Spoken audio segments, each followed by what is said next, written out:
Good evening, ladies and gentlemen. I am Penguin, and I'm bringing you Game 2 of this first round matchup between Kuyzz and Corinthos. This is going to be a best-of-3 series, which Corinthos could be closing out right here if he plays as well as he did in the last game. This is the first round of the North American Zeke Weekly of the 5th of November 2011. And we're going to be seeing in the top right corner of MLG Tal'Darim Alter the blue Zerg Kuyzz against his opponent in the bottom right spawn location, sPsCorinthos, who has taken a very, very fast 1-0 lead. Corinthos in Metalopolis was able to hide his second barracks in a pretty close location to Kuyz's base and take that first game with very early bunker pressure. And I don't think the game even lasted 5 minutes, but fantastically well played out by Corinthos. Clearly he has practiced that build several times. And Kuyzz responding in kind by choosing the largest map in the map pool, Tal'Darim Alter, for the second game. I don't think we can expect to see any sort of proxy 2-rack shenanigans on this base. Of course, it is a much, much longer walk distance for Marines, for SCVs, and I think Kuyzz can be a little more comfortable knowing that he will be able to macro up a little easier on this map. Metalopolis, of course, a much smaller map than Tal'Darim Alter. And he looks like he is going to go for, it looks like he's going to be going for that 15 hatch, the same 15 hatch he tried on Metalopolis. And this is, of course, going to be giving him a pretty large macro lead in this, pretty large economy lead in this game, which is, of course, Zerg do want to always be one base ahead. So the Terran opponent, sPsCorinthos, may be looking to try to go for an early expansion himself as well. He's going to be taking his gas, which would perhaps, sorry, just read that rally point there for a second. He's taking that gas, which may imply that he might be going for some Hellion play. That's what we've been seeing a lot of the latter lately, is that people will take that early gas, go straight into a barracks production, and then get a reactor on that factory, switch it on that barracks, switch it up with the factory, and start going into Hellion production to deal some big damage to this early economic style that Kuyzz is favoring. Kuyzz is also going to be throwing up his extractor before his pool, allowing for some pretty early Zergling speed, allowing him to go into Banelings, which of course are a very, very popular unit to be used against Terran, being so good against those Marines. And we are going to be seeing, yes, he's going to go straight into that factory production there. And that will, of course, allow him to pump out those Hellions. He does have an SCV sitting here. He has scouted the base. This SCV sitting here, maybe wanting to just sort of chill out there until he can run and get some more information. And Kuyzz is going to be, we're seeing a couple Marines over there. But one thing to notice, there is a second factory going down, as well as, oh no, that's still the original factory. I'm an idiot. But yeah, the reactor is going to be going down to the barracks for that little swap over there. And he's getting pretty high on his money as well, so he could be seeing an expansion. And yes, he is going to be putting down that command center in his own base. A bit of added safety there, and the switcheroo is about to happen on these two buildings here. There's going to be one spine crawler being thrown up by Kuyzz at his natural. He's not maynarding any drones over here. He's just going to opt to keep them safer in his main.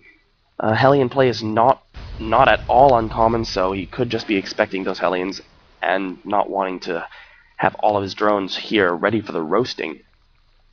He does, however, have both rally points set to this mineral patch here, so as long as he is producing drones, they will be running there.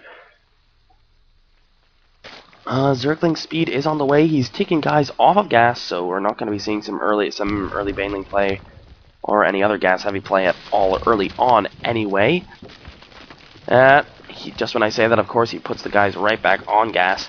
He's going to be burrowing that spine crawler a bit further forward. They will be able to engage these two Hellions that are on their way over now.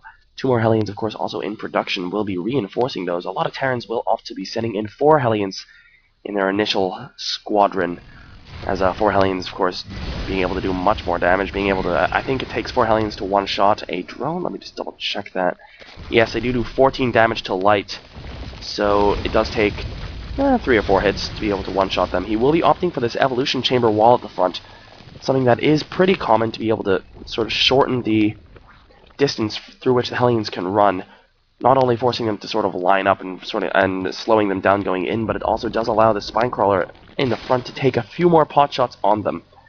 This expansion is going to be moving out. He hasn't morphed it into an orbital command just yet, A lot of players will opt to make it into an orbital command in their own in their main base before they move it, just so that it will be able to accumulate energy while it moves on over.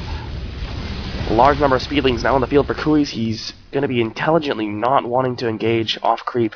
Those Hellions being able to do massive damage to any Zerglings that are engaged off creep. We're not seeing any drones mining from this extractor just yet. There we go. Going to be fixing that up right away.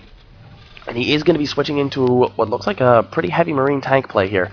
He's producing marines, getting the tech lab, starting to get tanks up. Does have a reactor on this one barracks. Getting a tech lab on there for both combat shield and stim, I would assume.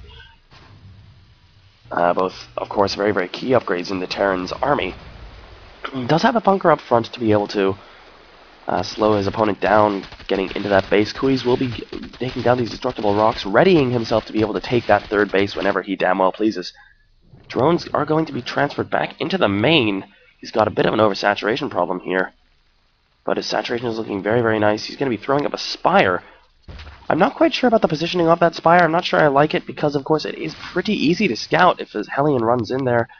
Even if an SCV runs in there and isn't taken out by those things up at the front, if he's taken by surprise, that spire will be very easily scouted. A second evolution chamber, of course, also going up.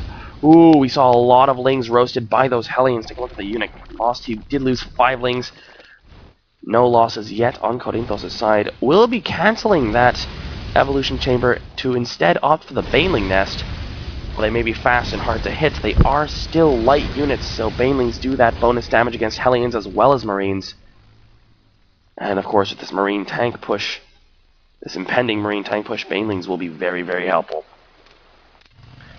Taking a look at the Kuyzz cam, he hasn't seen much of the space at all. He doesn't know that this Marine tank push is coming, hasn't seen anything to hint at it, but he knows there are not more Hellions in production, and a very, very popular transition, of course, is to stop the Hellions and go straight into that Marine tank, so he can assume that it is on the way. Spire is now up, Baneling nest is now up.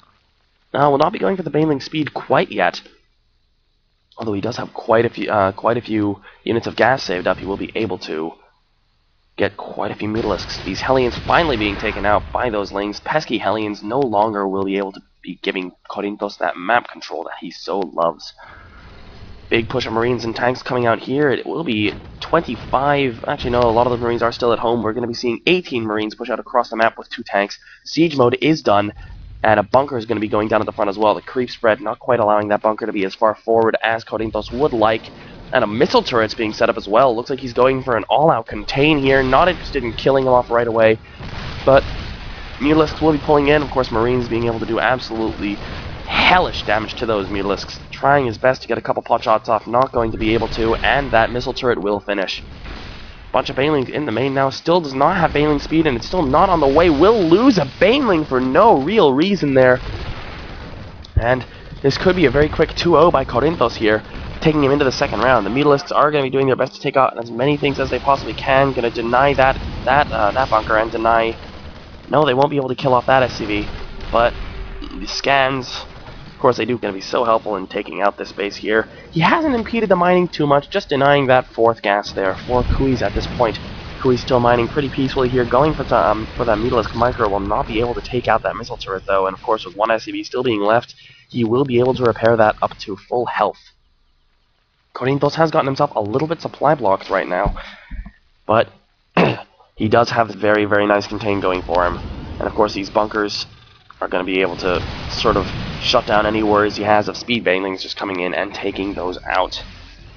And there's really nothing Kuyzz can really try to do here except for try to mass up a large enough army. Ooh, he is going to be taking his third and swinging around the back. Looks like he does have these units up here that'll be able to engage from this side. He may be going for a 2-pronged attack on this contain here. We are seeing 4 bunkers put up at the front, though. 2 missile turrets and, of course, 2 tanks. That is a lot of units, but he's not going to be going for the flank. Instead, he's going to go straight for the counterattack. Will this be successful? There is a decent amount of defense, but not tons, and this could do absolutely horrific damage to him if Corinthos is not careful. Does have the full wall off, though. The lings will not be allowed in, and he will be forced to pull back. Worker lead does still reside with Kuyzz, and of course that third base will allow him to get some more mining going up. As long as Corinthos doesn't realize that that is there, he's going to be fortifying this even more with a 3rd missile turret. And I'm just going to take a swig of water. Ah, delicious fluids. Yes, of course, he's also disabled the ability of spreading creep further because he will be able to kill out those creep tumors as fast as he wants. Looking at the units counting station, though we are seeing 81 lings, 14 mutalisks, that is quite a few.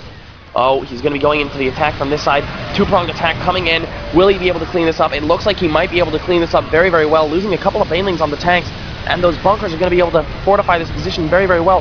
I'm not quite sure how this is going to go, but the mutalisks are not able to take it out, those missile turrets being the absolute decisive factor, and Kuyzz GG's out right there. Corinthos taking a very fast 2-0 win, and we will be seeing you guys in round 2. I have been Penguin, and thank you for tuning in to this live cast.